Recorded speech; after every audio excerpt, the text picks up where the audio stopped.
Welcome to my channel Duldul Assam. বন্ধুসকল আজি আকৌ আপোনালোকৰ ওচৰত দিনটোৰ ডাঙৰ খবৰ লৈ আহিছো আৰু আপোনালোকে আশা কৰো মোৰ এই ভিডিওটো চাই ভাল পাব যদি ভাল পাই লাইক কৰি দিব আৰু যদি বেয়া পাই ডিসলাইক বাটনটো তো আছে বন্ধুসকল দিনটোৰ প্ৰথমটো খবৰ হল যোৱাকালি আনলক 3.0 ঘোষণা কৰা হৈছে আমাৰ অসম ৰাজ্য চৰকাৰৰ পৰা আৰু এই আনলক 3.0 নিৰ্দেশনা মৰ্মে কি খুলিব পাৰিব তাৰে কিছুমান খবৰ লৈ আহিছো সমগ্ৰ দেশত আৰম্ভ হৈছে আনলক 3 অসমতো কৰোনাজনিত পৰিস্থিতি ক্ৰমাৎ ভাললৈ অহাৰ পৰিপ্ৰেক্ষিতত ৰাজ্য চৰকাৰে বাহাল থকা বাধা নিষেধৰ ক্ষেত্ৰতো নতুনকৈ কিছু শিথিলতা আনিছে এখন সংবাদমেলত স্বাস্থ্য মন্ত্ৰী ডক্টৰ হিমন্ত বিশ্ব শৰ্মাই কয় যে এতিয়াৰে পৰা প্ৰতি সপ্তাহৰ হোম আৰু মঙ্গলবাৰে আন্তঃজিলা যাতায়াত কৰিব পাৰিব উক্ত দুটা দিনত আন্তঃজিলা যাতায়াতৰ ক্ষেত্ৰত অনুমতি প্ৰদান কৰা হৈছে সেইদৰে চৰকাৰী কাৰ্যালয়তে এতিয়াৰে পৰা 100% কৰ্মচাৰী থকাটো অনুমতি প্ৰদান কৰা হৈছে দিনটোৰ দ্বিতীয়টো ডাঙৰ খবৰ হল বন্ধুসকল ভেঞ্চাৰ শিক্ষানুষ্ঠানলৈ সুখবৰ ৰাজ্যৰ ভেঞ্চাৰ শিক্ষানুষ্ঠানত কৰ্মৰত শিক্ষক আৰু শিক্ষয়িত্ৰীৰ বাবে সুখবৰ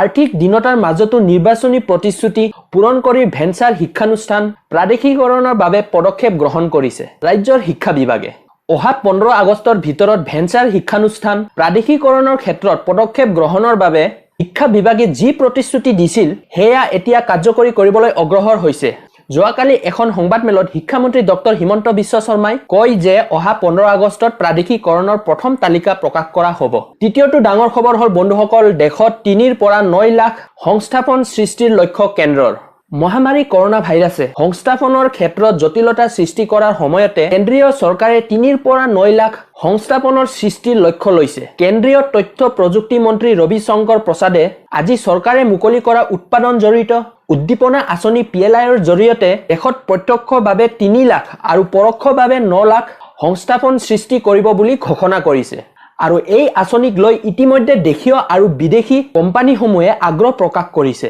চতুৰ্থটো খবৰ হল বন্ধুসকল টেকনিক্যাল জগতৰ পৰা Realme কোম্পানীয়ে বন্ধুসকল কেইদিনমান আগতে 125 ওয়াটৰ চাৰ্জাৰ যাক Realme আল্ট্ৰা ডাৰ্ট চাৰ্জাৰ বুলি কয় হেতু ইণ্ডিয়াত লঞ্চ কৰাৰ কথা কৈছিলে जितु चार्जारे बंधुসকল 4000 mAh जितु बैटारी कैपेसिटी হয় হেতুক চাৰ্জ কৰিব পাৰিছিল 3 মিনিটতে 33% আৰু আকৌ এতিয়া Realme কোম্পানীৰ जितु মালিক মাধৱ সেতে টুইটাৰ যোগে জনাইছে যে হুনকালে ইণ্ডিয়াত 65 ওয়াট আৰু 50 ওয়াটৰ আল্ট্ৰা থিন ডাৰ্ট চাৰ্জাৰটো লঞ্চ কৰাৰ কথা কৈছে এইটো চাৰ্জাৰ বন্ধুসকল দেখিবলৈ একেবাৰে ধুনিয়া হ'ব আৰু একেবাৰে থিন হ'ব जितु কেৰি কৰাৰ কাৰণে সুবিধা হ'ব চাওচোন বন্ধুসকল কেতিয়ালৈকে Realme লঞ্চ কৰে এইটো ফাষ্ট চাৰ্জাৰ 5 নম্বৰ খবৰটো হল বন্ধুসকল Redmi 9 Prime হুনকালে ইণ্ডিয়াত লঞ্চ হ'ব মানে 4 আগষ্টত Redmi কোম্পানীৰ পৰা এই ফোনটো ৰিলিজ কৰা হ'ব আৰু এইটো স্মাৰ্টফোন বন্ধুসকল বাজেট স্মাৰ্টফোন হ'ব যিটো 10000ৰ ওচৰে পাজৰে থাকিব বুলি অনুমান কৰা হৈছে আৰু Xiaomi ইণ্ডিয়াৰ যিটো মালিক মনোজ জৈনে কৈছে যে এইটো স্মাৰ্টফোনত আপোনালোকে ফুল HD প্লাস স্ক্ৰিন পাব